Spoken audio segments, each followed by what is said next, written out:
Hello, everyone. Thank you so much for joining me. I am your host, Shelly Kino, and this is Hashtag No Limits. Hashtag No Limits is about people whose society places limits upon, but who are busting through those limits.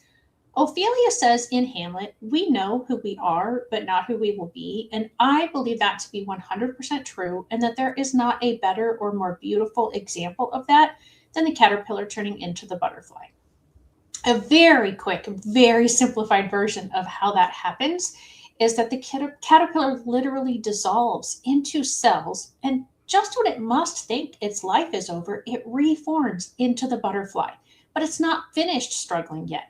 It still has to struggle to get out of the cocoon in order for its wings to be strong enough to take it everywhere it is going to soar to. That can't be easy, but neither is busting through limits that society places upon us. And I am always thrilled and honored to learn from people all over the world. And today, my guest is joining me from Australia. So it's actually a day ahead of us when we are doing this conversation. And I so appreciate him getting up early. But before I bring him on, I just want to remind you, like and subscribe to the channel, hit that notification bell so that you get notifications every time I go live with another one of my amazing guests. This is episode 227. So if you've never heard an episode of Hashtag No Limits, and find some other ones to listen to, because every one of them is truly amazing. I'm always inspired when this is finished. Last little bit of business, make sure if you are watching live, you give us a hashtag live and where you're watching from in the chat. And if you're watching in the replay, give us a hashtag replay and where you're watching from in the replay.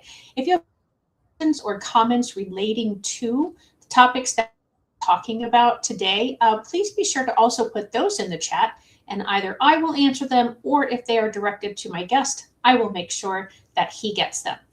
All right, I think that's all the boring stuff that I have to go through before I can bring on my amazing guest. So let me introduce you all to John O'Shea. Welcome, John. How are you doing today?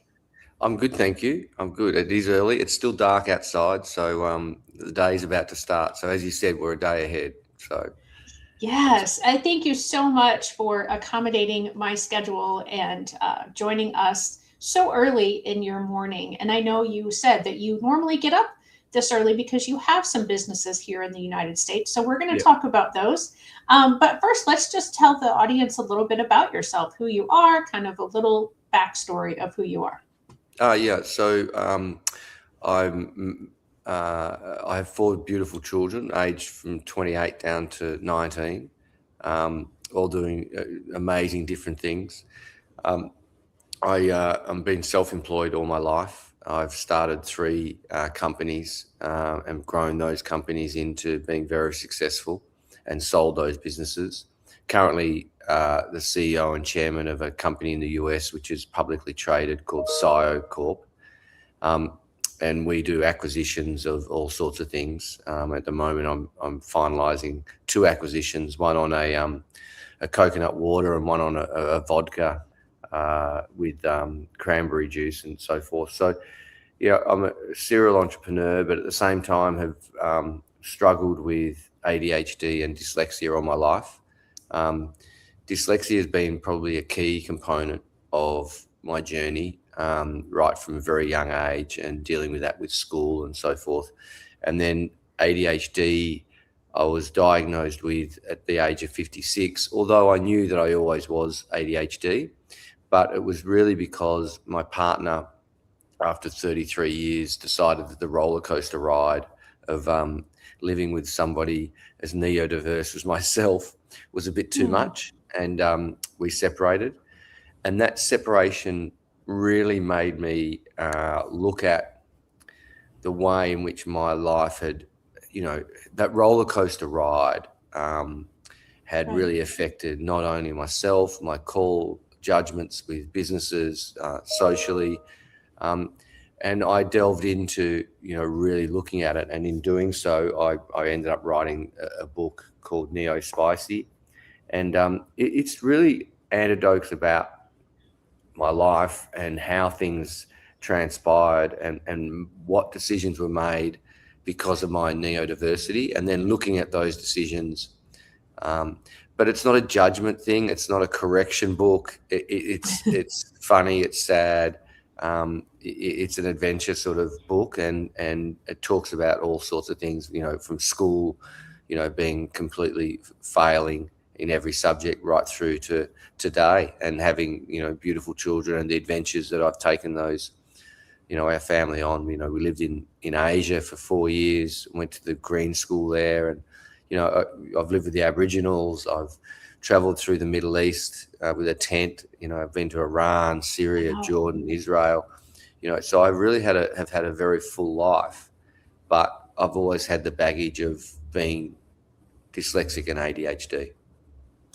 Yeah. Wow. That's incredible. Thank you for sharing all of that. And I want to talk about, so when you were growing up, what country or countries did you live in? And you talked about the fact that you had a lot of failing in school. So can we talk about, again, where you were going to school and what that country's approach to someone who learned differently was like? My education was all done in Australia, and so I really travelled after school. But even when I left school at 24, I couldn't read and write.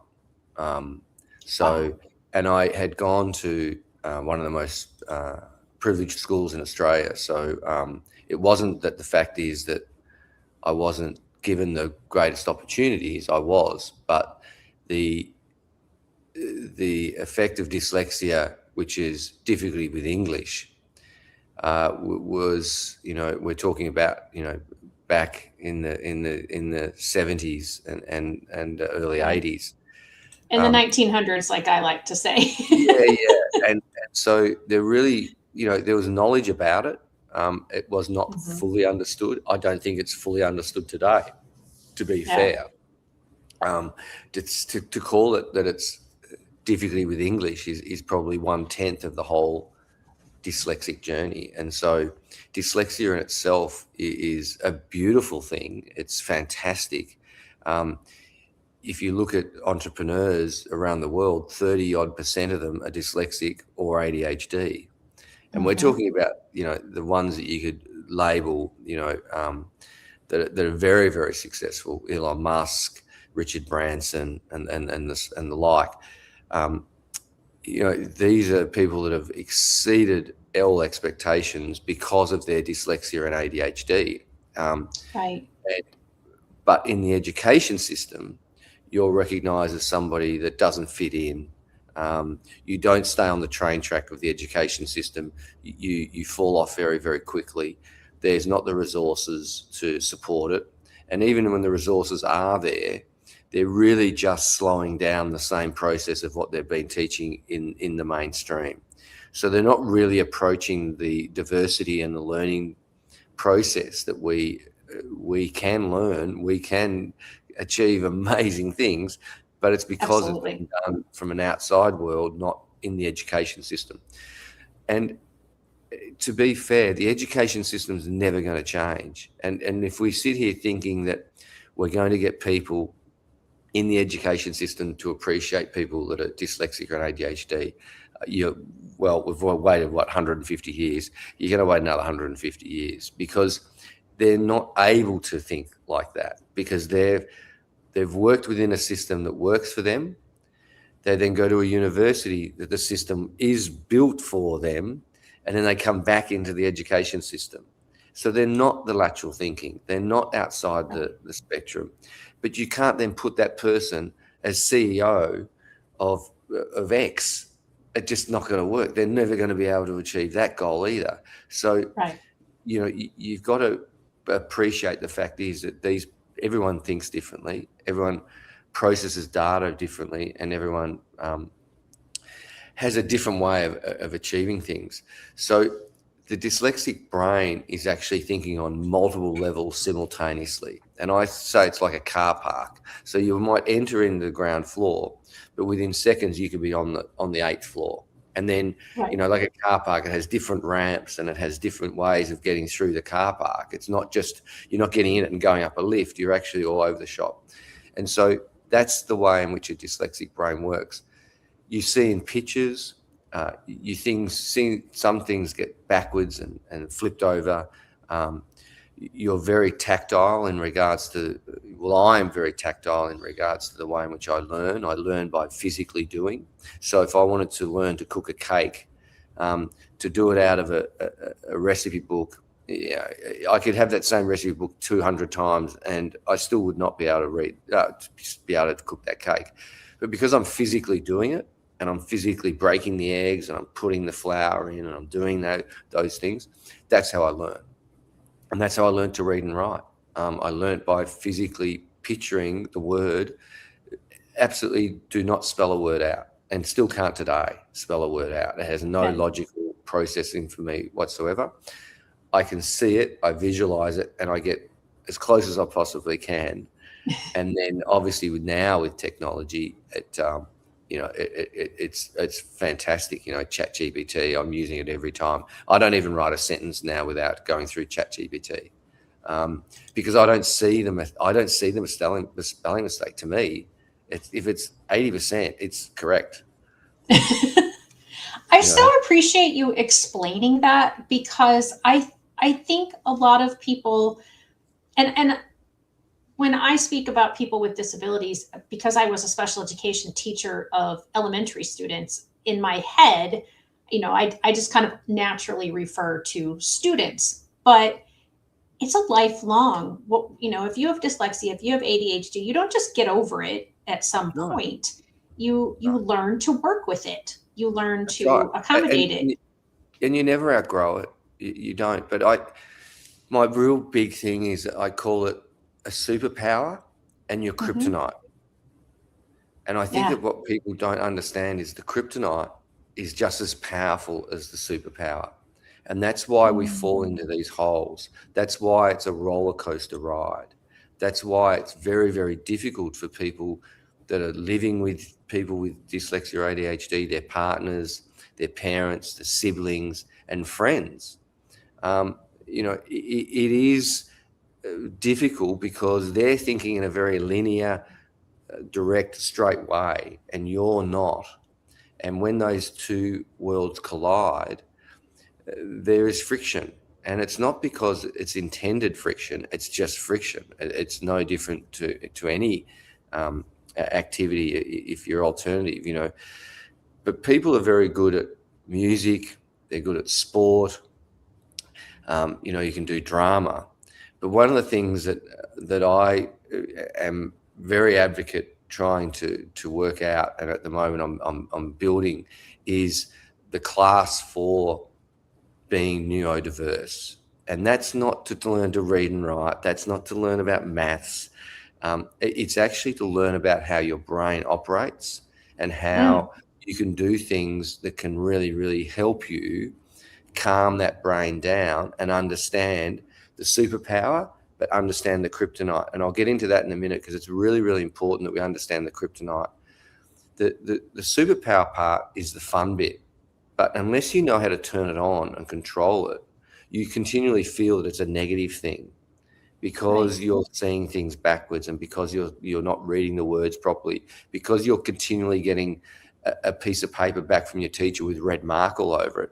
You see the whole thing as a failure. And so that failure is very, very damaging for younger people, because if you go to an environment and you're continually failing, you have a very, very negative opinion about yourself. And so I think the fundamental is not so much to try and fix a dyslexic or an ADHD person, but to actually empower them to understand what it is that's actually going on. And when they start to understand what's going on, it's so much more easier to go, okay, now I understand why I did that. Now I understand why I reacted that way. But let's just say, okay, so what would be one of the tasks? Learning to juggle is a fantastic thing for a dyslexic or ADHD person, because it's splitting the brain. You're focusing on something. It's physical, okay, and it's difficult. And we love difficult challenges. That's a part of a dyslexic and ADHD, because we're used to struggling, we're used to challenges, we're used to failing. At least we're used to, if we drop the ball, we're not going to worry about it. We're just going to pick it up and try it again, because that's an environment that we're very, very comfortable with. And so meditation is another thing, and not learning to meditate for 30 minutes, but learning to meditate for 2 minutes and then 3 Right. minutes. Him-Hof breathing, the breathing technology or technique that teaches you how to breathe and calm down. Learning to calm down is very, very important. Now, that can be going for a walk. That can be going for a gym. It can be going for a swim. It can be playing a musical instrument. It doesn't matter what that calming is, but recognizing that you're doing it for the calming, not necessarily for the exercise, and that teaches you to balance that lateral thinking, which is your brain is firing at like, I call it like a V8 engine with no brakes. It's flat out. It's tiring. It's exhausting. And that's where you come to the word of ADHD, attention deficit disorder. It's the most ridiculous name you could possibly put on it. It's completely wrong. It is not an attention deficit disorder. It's an attention overload. And that is that you're just getting so much information being given to you that you sometimes turn off. Or if it's not engaging, so there's a practical example. You're sitting in a classroom, so you're being told to sit still, you're being told to look forward, and you're being told to study something that you have no interest in whatsoever. Now, the average kid is going to be a little bit restless. An ADHD person is going to be absolutely restless. And so you're actually giving them an environment to fail straight off. Mm-hmm. And so I think that those sorts of things need to be recognized. And then if we looked at so we've talked about the negatives and the positives, but the kryptonite, and there's a really interesting statistic, is that if 32 to 35% of entrepreneurs are dyslexic and ADHD, how many do you think are incarcerated? The incarceration rate for dyslexic people is nearly 49%. Wow. So nearly is that worldwide or just in any particular Australia? You can Google it. It is frightening. Now, I need to preface that is you can be illiterate and not be dyslexic. And so a little bit like COVID, everyone got caught up in well, you got a cold, no, you got COVID, you got the flu, no, you got COVID. So you can get caught up in it. And so I don't know if the statistic is accurate, but it would make common sense that you either, so we're talking about people that are geniuses and developing, like Richard Branson, absolute business genius, but still can't read and write. And admits it. Okay. And so he could have been as easily Richard Branson the success or Richard Branson the jailbird. And I believe that fundamentally that is the superpower and the kryptonite.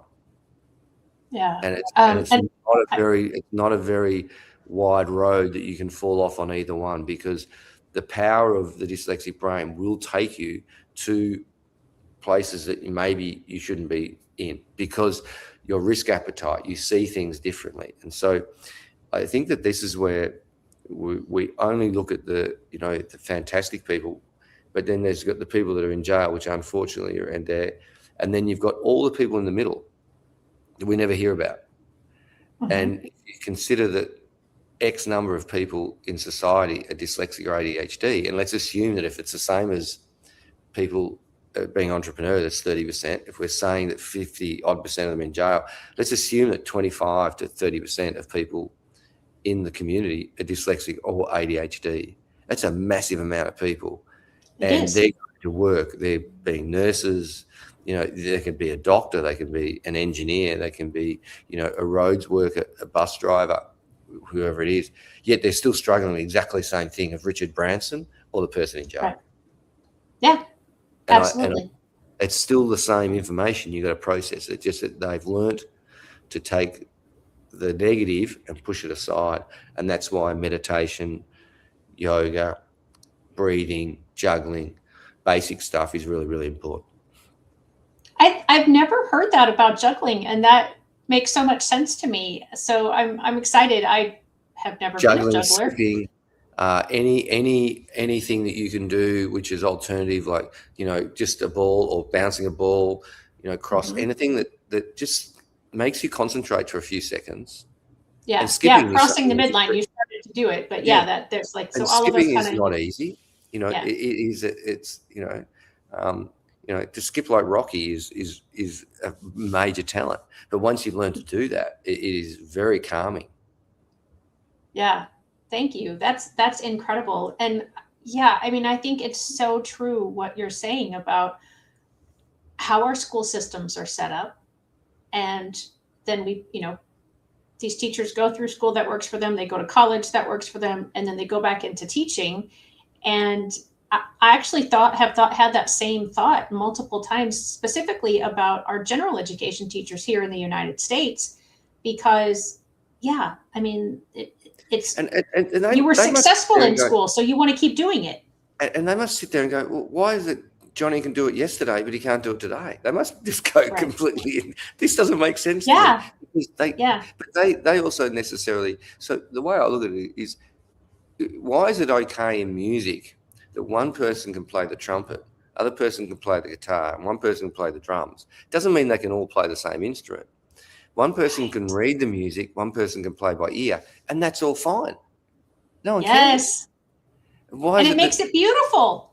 Right. And so what's the difference between someone that's dyslexic that can't necessarily read the music or play? But it's exactly the same thing. It's because the genre of reading and write has such a stigma to it, and it's built Yes. up to be such an important thing from the community that's actually delivering it, which is the teachers, that they've lost actual reality is it's only a very small part. What about storytelling?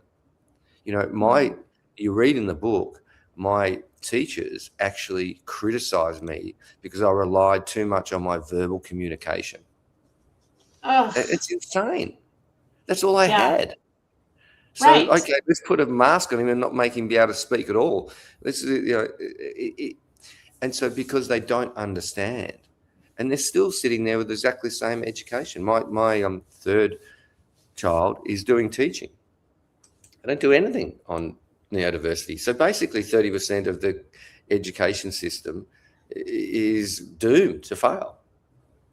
Yeah. And I want to bring out a statistic as well. You mentioned earlier that, 50% of people with dyslexia are incarcerated. And here in the Up United to, States, yeah, so I think it's I don't between know what the 45 and Australia 50%. statistic is, but here in the United States, 70% of our incarcerated cannot read above a fourth grade reading level. Yeah, we see that. So naturally, you would think a lot of those would be dyslexic. Right. But that would be Yeah. very frustrating. It would be extremely frustrating to be incarcerated with a brain that's firing.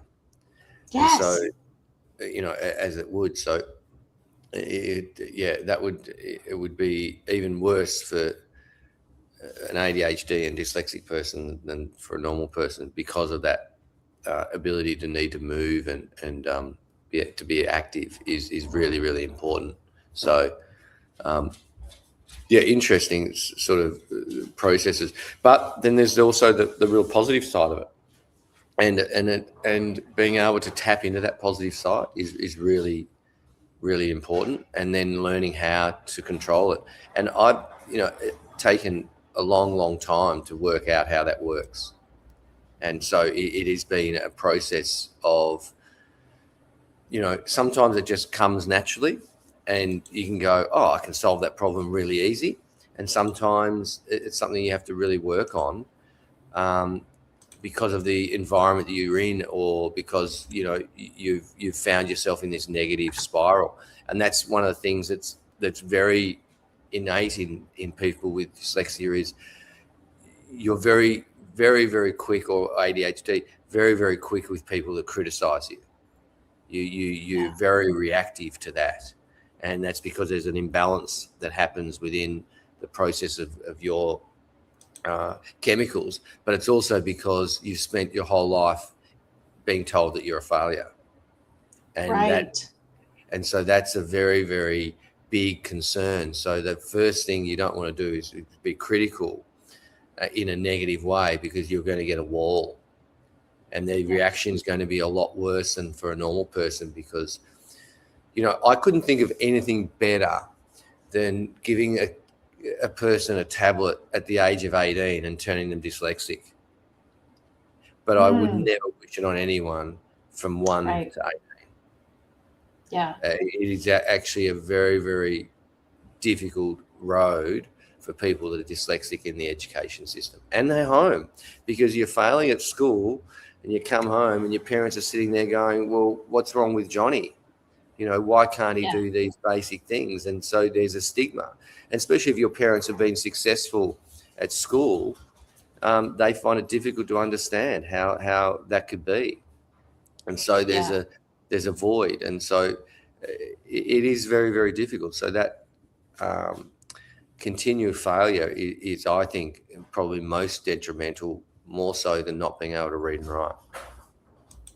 Yeah, it's the relationships. And if you don't mind, if it's too personal, please tell me. We won't go there. But you said, after a 30-plus year relationship, that your partner said, "That's it. I've had enough."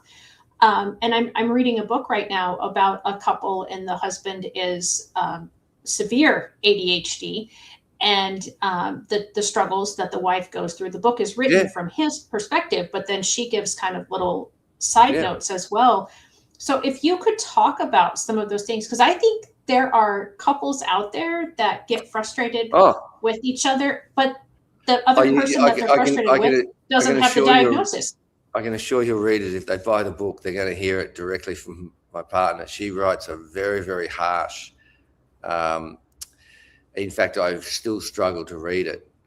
Email to me, and well, whether it's a male trait or whether it's just people like myself, I didn't hear it.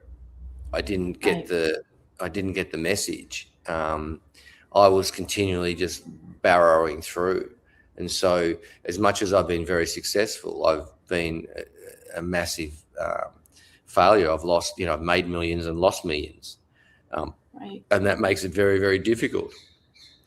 So one minute you're able to do whatever you want, and the next minute you can't afford milk. So that role, to me, I was never uncomfortable, and still aren't uncomfortable in that situation, Mhm. because I'm challenging and I'm doing things that are alternative, and that's what stimulates my brain. If I was just going to a 9 to 5 job, I would be massively depressed. I would do it, um, but I would have no joy in my life whatsoever. Where the roller coaster ride is massively joyful for me, but it's very, very damaging and hard for other people to come on it. And it is something that I've recognized and now work on a lot.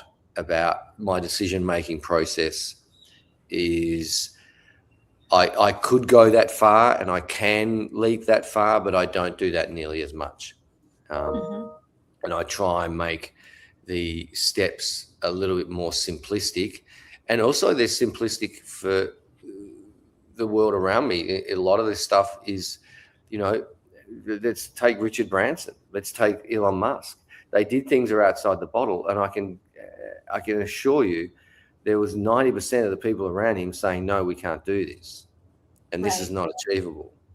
And yet they pushed it, and that's how they got to that point. But sometimes when you push it that hard, you tip over and you don't make it, and that's probably most people that Right. aren't, and there's an enormous amount of luck in business. People say that there's a substantial amount of luck, and that is you're in the right place at the right time, you meet the right person. But luck is made. Don't Luck isn't like winning a Tats Lotto ticket. That's a different luck. Luck is made because you put yourself in a position that those opportunities come, and then you recognize them, and so therefore you become lucky in business. A lot of people put themselves in situations but they don't see the luck, they don't see the opportunity, and they don't grasp it, and that passes them by. And probably 90% of people get passed by opportunities that are sitting right in front of them.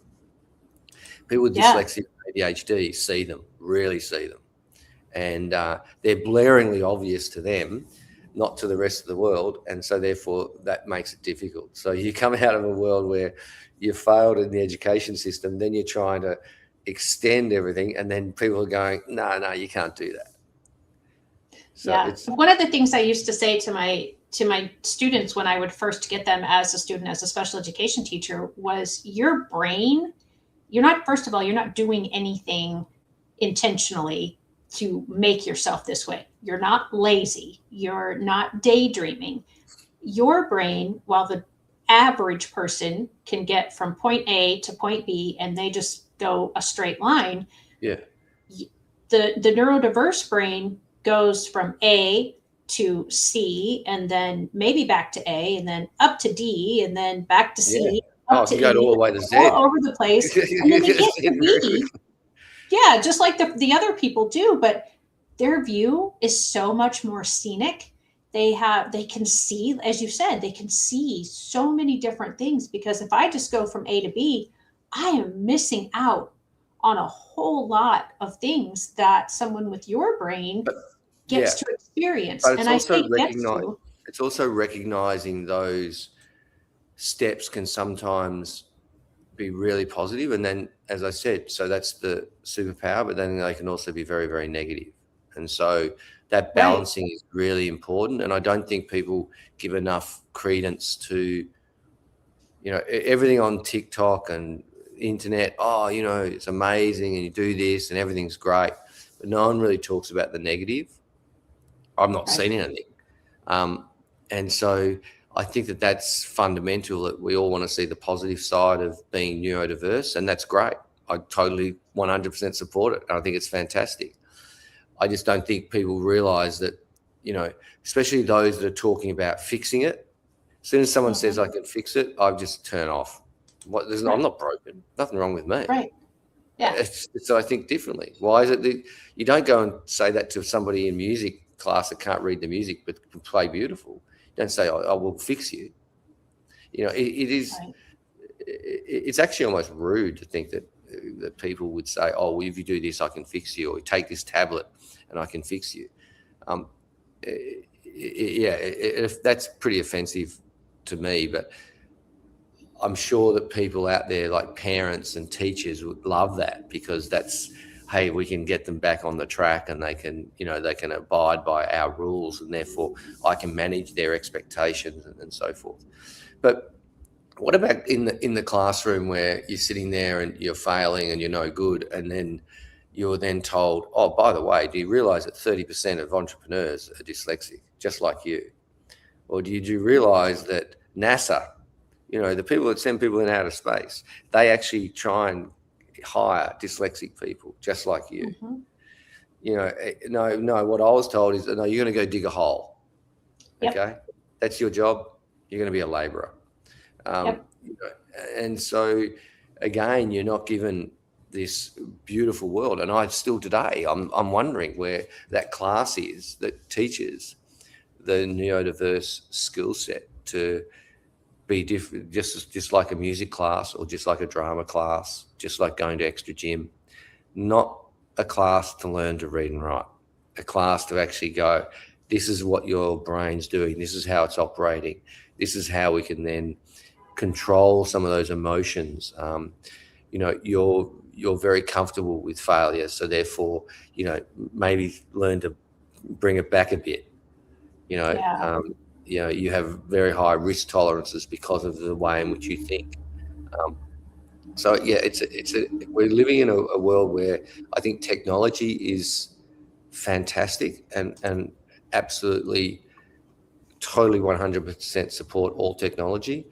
I think what we're missing is, especially for the parents and the family members, is recognizing that the way in which the individual is dealing with this every day is also really, really difficult for the people that are living with ADHD people, and also that individual, because of the continual failure.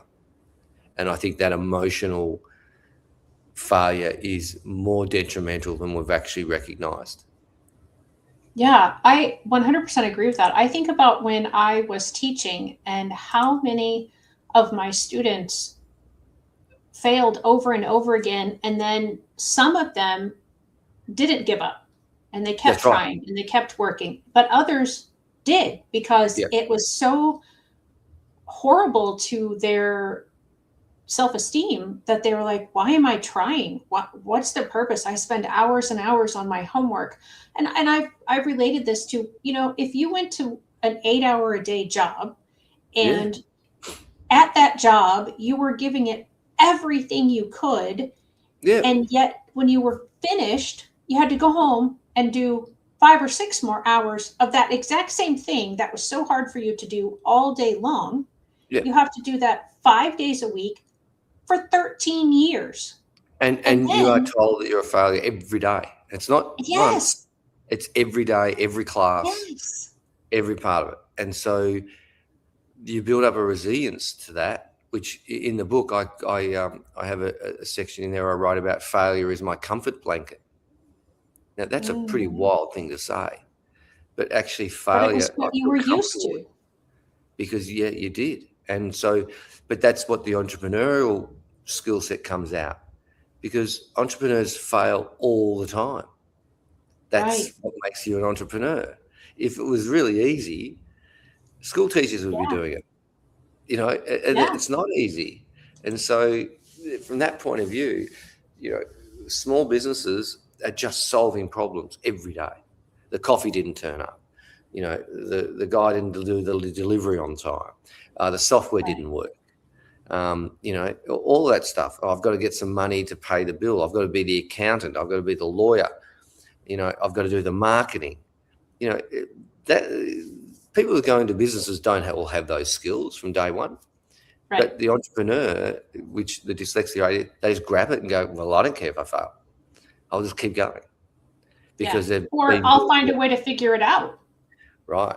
And then the resilience of being able to, I think going to school every day for, that having that failure and then living in the world that we then go and get put into, which is a little bit more normal. You don't have this routine of sitting in a classroom, bells telling you when to stop and start, given boring information that no one's interested in, and really, you know, uh, relatively zero of it is of any use to you in the practical world. It is amazing that we've all come out of it. It's it's a pretty, Yeah. like if the education system is a business, right? Mhm. But if it was, let's just give it a basic terminology because we can't get our head around the fact is that it is actually a disaster. But if we made it into a simple thing that it's a stereo business and that the business is a stereo, the big wolf, the big one you put on your shoulder and you walk down the street. Yep. Well, it's got a Twitter, it's got sound, it's got, basses, it's got a CD player. Well, in the old days, now it has Wi-Fi, it might have Yeah. a tape deck or two tape Right. decks so you could record to each other, Yeah. all that stuff. Yet 30% of it doesn't work. Mhm. How long would that business be in business? Right. Not very long. Right. And so why does the education system get away with it? It's a great question. Right? It's exactly the same. It is a business. We pay for it. We expect results. And yet it is basically a conveyor belt that says, and they're fundamentally fine with it, that 30% of the product is going to fall off onto the floor and not work. And that's the Yep. illiteracy. I just find it hilarious that we're actually all sitting here going, yeah, it's okay. We understand that we don't know how to fix it. Well, because Yep. you've got the wrong teachers in there. And I'm not saying that, put a few dyslexic people in there teaching and allow them to teach it in a way which they want. So we did I've got an aeroplane going over top, so I'm not sure if you can hear that, but Yep. You're good. which is very rare. I don't know why. It must be lost. It must have a dyslexic pilot. So we went to I took the kids out of private school at a young age and we took them to the Green School in Indonesia, and it was amazing. It was absolutely amazing. There was no walls. It was in the forest. The teachers were from all over the world. In fact, one of the teachers that we had for our children resigned. They had 4,500 applications to come to this school. Wow. For like a grade 3 teacher, 4,500 applications. Wow. The school was insane. It was teaching the way in which we live, community, environment, and business.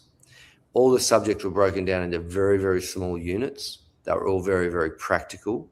If the kids wanted to get up and go for a walk, they could get up and go for a walk. There was no boundaries on the learning process whatsoever. So if you want to have a look at the way the education system should be, look up the Green School in Indonesia, Bali. It is absolutely insane. And it was done from prep through to year 12. And my kids went right through the school, and they're global kids. They're beautiful in the way in which they process information. But what they were taught is how to learn and the loving of the learning.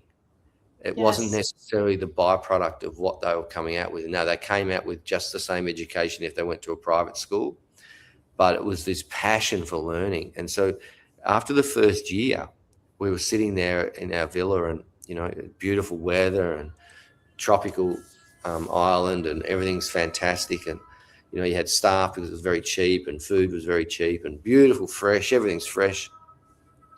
And we said, oh, look, we're going home. And the kids just didn't want to come home. They didn't want to leave Australia, and then they didn't want to leave. And the reason they didn't want to leave is because they wanted to stay at school. Now, what kid wants to stay at school? I've never heard of a kid going, oh, yeah, I want to stay. Like, it might be 1 or 10%, but this was a whole family across 4 kids. We ended up staying for 4 years. We couldn't get them out of the school. And for parents, it was like, okay, well, we ticked that box. They loved, they got up, they had breakfast, and they got in the car, and they wanted to be at school. That's pretty amazing. Yeah, that is very amazing. And here in the United States, and I don't know what it's like in Australia, but we take offense as educators when kids go to school. And I have said for years, like, we force them to come to school. We don't give them an option. At certain ages, depending on what state you're in, most of them it's either 6 or 8. You are mandated to go to school. And if the parents aren't sending you to school, then they can, by law, get into trouble. So we send our kids off to school. And then, like you said, for 30-ish% of the population, it is a miserable day for them. But yet we expect them to be happy and follow the rules happily and to do everything that we are telling them to do happily and, to just be these little models. And I think we forget that. Or maybe it's not even forgetting. It's many people don't even think about it. So we our second oldest, he was struggling with the Green School, which is pretty amazing. I've just given it the biggest thumbs up. But he struggled with it because he didn't like being around the other kids and was just struggling, just basically struggling. And so I went to the school and I said, look, I'd like to pull him out, but I need your support. And I'm going to set up a homeschool for him. And we're just going to try it out for, a term or whatever. Anyway, and they said, yeah, that's fine. So what I did was I designed a school specifically around surfing. So everything was related to surfing. Now you got to sit there and everyone's going to go, well, hang on, what have you done here? Okay, you're ADHD. Okay, we understand you're out there, and I get that. But what happened was he fell in love with surfing. He fell in love with it, and he now he's a really good surfer. But what we did was I hired a windsurfing instructor that was a school teacher, and he came in and ran the class, and we wrote the curriculum to the same education standard as Victoria, Australia. Okay. So the same sort of standard that you have in the US and the UK and Canada and everything. But every subject was about surfing. So maths was about surfing, science was about surfing, the books were all about surfing. Physical ed was about surfing. So what he would do is, of a morning, he would get up at 6 o'clock. He'd go down to the beach. We had a surf coach, and they would video it, and they would surf until around about 8 o'clock, 9 o'clock. At 10 o'clock, they would come back in, wet, covered in sand, whatever. Class would start straight away. They'd have fresh fruit, all of the stuff at the table. So they'd have breakfast at the table while they're learning, so that they're active. So they're actually doing something while they're studying. And so let me give you an example. So maths, how do you design a surfboard? How do you design the fin that goes on the surfboard? How do you get the dimensions for that? Then you've got to go and make the surfboard. So they were actually designing surfboards, designing the fins, then physically making them and glassing them and doing all that sort of stuff. So, and then, okay, so that's one part of maths. And the other part of maths was, okay, let's measure the distance between this point and that point on the beach, and then tell me how many paddle strokes there are, and work out the mathematical thing with the resistance and all that sort of stuff. And then they would go into the water and test it. Now that to me was education, because you're doing the mathematical, but then you're being practical and putting it into use, and you're actually seeing it in real world. The environment, they'd go down and collect straws and stuff, and they'd talk about the volcanoes, and they'd work about how waves worked. And then after school, they would do physical education, and they would do movement to help them surfing. So the physical education part was not running 100 meters, but it was actually doing, whether it was burpees and sitting up to the side and working out how your body worked and why your body worked in a certain way in waves and what you needed to do to do things. We ended up doing that for a year. We ended up having 6 kids in the school. Oh, wow. Yeah, it became, well, every kid wanted to be in it. It was like, yeah. You had to have a bit of a lateral parent to go, okay, well, we're going to take you out of normal school and go put you over here with these dyslexic, parents that are running this crazy, hippie commune sort of surf school. Right. But it was done. It was all professional. Like the teacher was a teacher and just loved surfing. So it worked really well. Yeah. So we closed it up after a year because we wanted Finn to go back into the normal school system, because we were coming back to Australia and we were really scared that he was going to drop behind. He came back to Australia and he was fine. Hadn't lost a beat. But what he had done is he had grown a passion for learning. Yes. And he was then just so enthralled to learn and understand stuff because he'd done it with something that was his passion. And that to me is, I don't think that that's overly difficult. So many times I've had students say, how does this relate to my real life? Now, when you're in the primary grades and you're learning to read and you're learning to recognize numbers and putting them together and all of that, I think kids don't worry about that quite so much. That's not really a thought that they have. But when they get to middle school and high school, which would be your preparatory and your university, when they're getting into those ages, they want to know, how does this relate to my everyday life when I'm outside of this building? Yep. And it's very sad to me, honestly, that many teachers don't have the ability to explain it to their student, let alone show them. And they fundamentally probably don't know themselves. Right.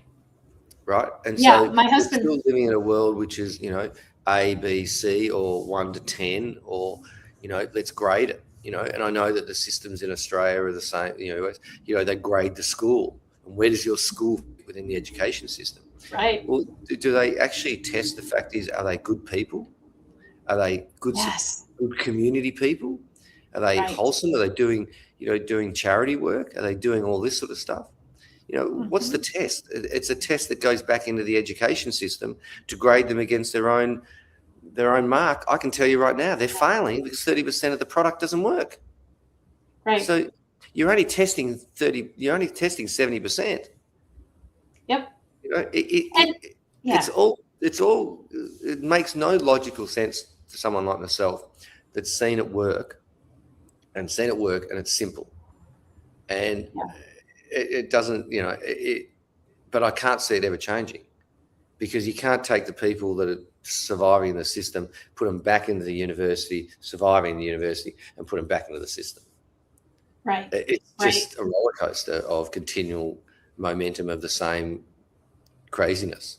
And Yeah. if no, so I don't know in the US, but here in Australia, there's very limited. I probably, a day out of 4 years taught about how to deal with people with neurodiversity. And we spend so much time teaching, in the United States at least, our neurodiverse students how to fit in with Yeah, the neurotypical students. And if we even spend one day every 4 years in the United States teaching neurotypical students to interact with our neurodivergent students, I would be amazed, because yep, it's all about fitting in with the majority. And, yep. and and that's honestly, I think we need to stop saying typical and not typical and say majority and maybe minority, because that's really Well, what not it even is. label Like, it. Do you label it? I think the music example is the best. You don't label someone that comes into music and go, "Oh, you're only able to play the drums," right, or you can only play music by ear. right. It's they don't do that. They don't label them. Right. You know, No, it's true. And yeah, I mean, I'm just Yet thinking, yet even when we I seem to went do it. to, We seem to label everything because it makes us feel comfortable. yeah, Labeling somebody with ADHD, it's offensive. Not attention deficit disorder. It's completely the opposite. that is so true. And And I'm so glad that you brought that back up again, because it's not attention deficit, it's attention everything. it's a complete overload. And the only reason that they close down or they so-called lose focus is because it's boring and it's got no interest and you can't engage me. But if you put a Right. person that's ADHD in front of a computer game, they'll sit there for 10 hours. You won't be able to Yeah. move them. Well, one, because it's entertaining, but the other thing is it's immediate results and failure. Hmm. Right? And this is Yep. very important for somebody that's ADHD. If you give them an assignment and you say it's in 3 weeks' time, they're not going to touch it until two weeks and 5 days, Right. because there's no immediate Yep. reaction to it. And there's no, well, I don't need to do Yep. that. I'm Well, looking and at in a this now. video game, yeah, Yeah, in a video video games game are too. immediate, and you either win, lose, success, failure, bang, and then you go and do it again. You know, Yes, and exactly. I've read some stuff. There's some really really interesting different people, like a sniper who was ADHD, but when he got locked in, he was so super razor focused that Hmm. he was at the top of the tops. But then Yeah. would struggle to do other things within the army's day-to-day routine. And I think that this Right. is fundamental, is that's a skill set. So why is an entrepreneur, people can they can work 12 hours a day, 18 hours a day, and they're not distracted Right. because they're laser focused on something which engages them. It's challenging, it's instant rewards and failure. These are the things, and the classroom is completely set up completely opposite to that. Yeah. Well, John, we've just got a few minutes, and I want to make sure I've shown it up on the screen a few times, but some people only listen to this, they don't see the screen. So I want to make sure and speak it so that if people want to get a hold of you, they know how to do that. So your Yep. website is Neurospicy Life. I'm sorry, www.neurospicy.life, and Yep. Neurospicy is Neurospicy. I'm Your glad you spelled that. your way to contact you directly is John, John, at ofbp.com.au. Yeah. If they're And in looking fact, for in you, the website, there's a yes, section in there that what I'm doing is that I'm getting people to put their own stories in. uh-huh, And then what I'm going to do is I'm going to publish those stories, and then whatever the royalties are will go back to the individuals that actually wrote the stories. So, you don't have to be a writer. We'll get it all edited for you. And so, I learned to go through this process to write this book, and I know now mhm, how to publish it. So we'll be doing that. It might take a year, and we're going to get I've already got 4 or 5 amazing stories in there. This is all very early, but that's an opportunity for people that want to maybe, be the next writer of a fantastic story. Yeah, that's awesome. And I just I apologize that I kept flipping things on the screen because I was trying to figure out which one of these I wanted to change. Anywhere on social media, you are Neurospicy 66. I had a typo in there. I had a Y instead of a U. So it is That's all right. Neurospicy 66. That's fine. Yeah, no, I just wanted to make sure that anybody's You got it watching. 90% correct. That's okay. Right. And I want you to hold up your book again because you are being kind enough to offer anyone who is watching or listening to this episode can get 25% off the Neurospicy book through his website. And you just type in when it comes to the code or the coupon, I'm not sure how it's worded, but ABC25. And that'll give you a 25% discount off of the book. So thank you very much for doing that. No, that's fine. And the cover is actually an interesting, I described my brain to my son and he painted the cover, and you'll see the photos on the website of him. So it's a jigsaw falling out of the back of my brain, which I think is a really cool way of, when you roll out a jigsaw puzzle onto the table and it's just everywhere. I think that drives how my brain works. Okay. Well, that's perfect. Well, John, again, thank you so much for being my guest today. I do have just like a minute to go. So if you have any words of encouragement that you want to finish off with, I'm going to give you that opportunity now before I tell everybody goodbye. Yeah, I think, obviously the superpower and the kryptonite are really important. I think the other thing is studying the different ways in which neurodiverse people think. And I think that's both for the people that have it and also the family and surrounding people. I think that will navigate it a lot easier and make it a lot easier.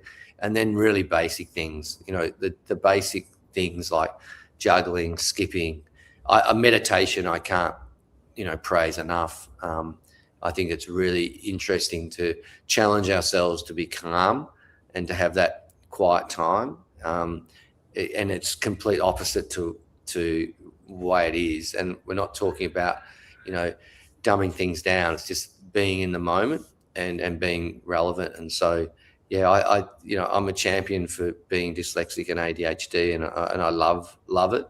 But it is a roller coaster, and it's something that you've got to manage. And so it's a beautiful thing, but it can also be your kryptonite. So, enjoy it. And I hope you enjoy the book. Yeah. Well, thank you so very much, John, for being my guest again today. And thank you all who joined me and who are listening. Again, I just want to remind you to like and subscribe to the channel or to the Spotify or Apple Podcast, wherever you're listening to this on. And remember, guys, we know who we are, but not who we will be. And I will see you next week. Bye-bye.